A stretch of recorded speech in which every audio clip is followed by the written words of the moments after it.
తెలంగాణ రాష్ట్రంలో కాంగ్రెస్ ప్రభుత్వం ఏర్పడి దాదాపు 2.5 సంవత్సరాలు అవుతుంది. ఇంకా కాంగ్రెస్ పార్టీ అధికారంలో వచ్చినప్పటి నుంచి రేవంత్ రెడ్డి సీఎం అయినప్పటి నుంచి ఇంకా ఒకటే చెప్తా ఉన్నాడు, 1 కోటి మంది మహిళలను కోటీశ్వరులను చేస్తా, ఇంకా చేసే వరకు నేను నిద్రపోను, ఇంకా నా పని అది ఉంటుంది, ఇక మార్నింగ్ లేస్తాను, ఎందుకంటే 18 గంటలు పనిచేస్తాను అని చెప్పింది కదా మన రేవంత్ రెడ్డి.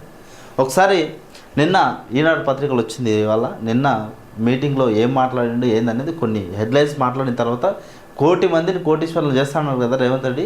మరి ఆ మహిళల పరిస్థితి ఎట్లా ఉంది తెలంగాణ రాష్ట్రంలో, ఆ మహిళలను ఎట్లా చూస్తూ ఉన్నాడు రేవంత్ రెడ్డి ప్రభుత్వంలో ఎట్లా చూస్తూ ఉన్నారు అనేది ఒకసారి మనం చూసే ప్రయత్నం చేద్దాం.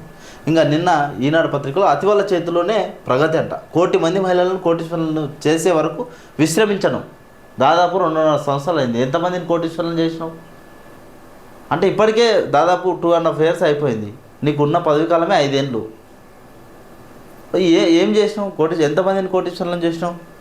ఇంకా రేవంత్ రెడ్డి చెప్తా ఉన్నాడు, ఏది వ్యాపార ప్రణాళికలు వేసుకోవాలంట, మొత్తం డబ్బులు వచ్చేసినాయి, ఇంకా మీదే లేటు, మీరే వ్యాపార ప్రణాళికలు వేసుకోండి అని చెప్పి చెప్తా ఉన్నాడు.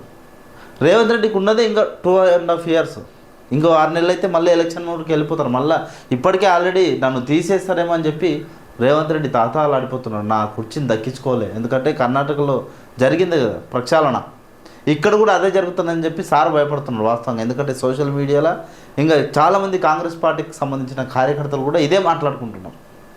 ఇంకా స్వయం సహాయక సంఘాలకు 3,000 బస్సులను ఇస్తాం, పంటల మార్పిడికి మహిళా సంఘాలు చొరవ చూపాలి, అతివలను విస్మరించిన వారు ఫామ్ హౌస్కే పరిమితం అవుతారు. ఈడ కూడా మళ్ళీ కేసీఆర్ గురించే చెప్పిండు. కానీ కేసీఆర్ ఒక్క మాట కూడా ఇప్పటి వరకు 2.5 years అవుతుంది రేవంత్ రెడ్డి ఇచ్చి, ఇప్పటి వరకు స్వయంగా కేసీఆర్ నిలబడి రేవంత్ రెడ్డి పేరెత్తి ఇది అని చెప్పాలి, ఎందుకంటే మొత్తం ప్రజలు గమనిస్తూ ఉన్నారు. సో రేవంత్ రెడ్డి కూడా ఏం చేయాలి, మొత్తం ప్రజలు చూస్తూ ఉన్నారు కదా నా పాలన ఏంది అని చెప్పి, మరి ప్రజలకే వదిలేయాలి. నెక్స్ట్ ఎంపీటీసీ జెడ్పీటీసీ ఎలక్షన్స్ పెట్టు, ఎవరిని విస్మరిస్తారో తెలుస్తుంది. సో ఇందిరా మహిళా శక్తి సభలో ముఖ్యమంత్రి రేవంత్ రెడ్డి మాట్లాడుతూ ఉన్నారు. ఇంకా నిన్న క్లియర్గా మనం చూడొచ్చు, పిక్చర్లో ఇంకో బస్సు ఎక్కి బస్సులో ఇంకా లేడీస్తో పాటు నేను కూడా బస్సులో వచ్చిన, ఇంకా అందరూ సమానమే అని చూపించుకునే, ఇంకా నేనే నాయకుడిని, ఇంకెవరు చూపించుకోరు అన్నట్టుగా రేవంత్ రెడ్డి షో చేస్తూ ఉన్నాడు. ఇక్కడ వాస్తవ పరిస్థితి ఏంది, కనీసం మహిళలతో పాటు కూర్చోలే, ఏదో లాస్ట్ నిలబడిండు రేవంత్ రెడ్డి గారు. ఇంకా వర్షం కురవడంతో మహిళలతో కలిసి బస్సులో సభ ప్రాంగణానికి వస్తున్న సీఎం రేవంత్ రెడ్డి, చిత్రంలో మంత్రులు పొన్నం సీతక్క. ఓకే బాగుంది, ఇంకా మొత్తం ఏది కడుపు నిండిపోయింది, ఇంకా మహిళలది మొత్తం 2,500 ఇచ్చినట్టే, నువ్వు తులం బంగారం ఇచ్చినట్టే. ఎందుకు రేవంత్ రెడ్డి చెప్తున్నాడు కదా, అతివలను విస్మరించిన వారు ఫామ్ హౌస్కే పరిమితం అవుతారు. మరి 2.5 years అవుతుంది, నువ్వు చెప్పిన 2,500 ఏడున్నాయి, నువ్వు చెప్పిన తులం బంగారం ఏడుంది, నువ్వు ఇస్తానని చెప్పిన స్కూటీలు ఏడా ఉన్నాయి, ఇవన్నీ కూడా మాట్లాడాలి కదా. మరి నేను వచ్చి 2.5 years అవుతుంది, ఒకసారి నా మేనిఫెస్టో నేనేం చెప్పినా, నేను ఇచ్చింది ఏంది అని చెప్పి. సో ఇట్లా ఉంటే మరి కోటీశ్వరులు ఏం చేస్తూ ఉన్నారు, కోటీశ్వరులను చేసినా అని చెప్పి రేవంత్ రెడ్డి చెప్తూ ఉన్నారు కదా. మరి మహిళల పరిస్థితి ఏంది తెలంగాణలో ఒకసారి మనం చూస్తూ ఉంటే, సభ అయిపోయింది నిన్న, రేవంత్ రెడ్డి పెట్టిన సభ అయిపోయిన తర్వాత ఇట్లా ఏది పరేడ్ గ్రౌండ్లో జరిగిన మహిళా శక్తి వారోత్సవాల మీటింగ్ తర్వాత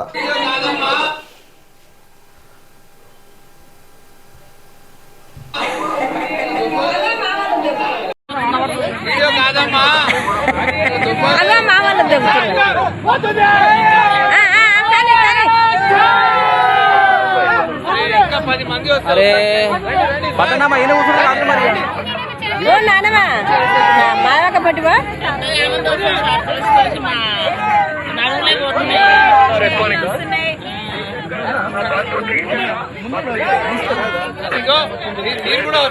చైల్డ్ వస్తున్నాయి సార్, ఇంతసేపు నెట్టినాము.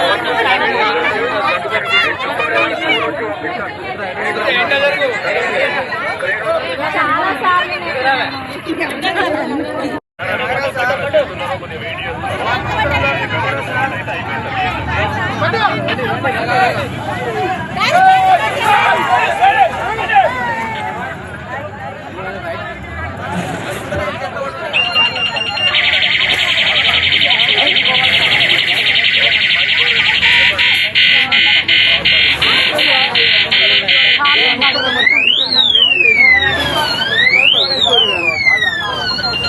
సో ఇట్లా అక్కడ కనీసం సరైన బస్సులు కూడా సౌకర్యం లేని పరిస్థితి మహిళలకు.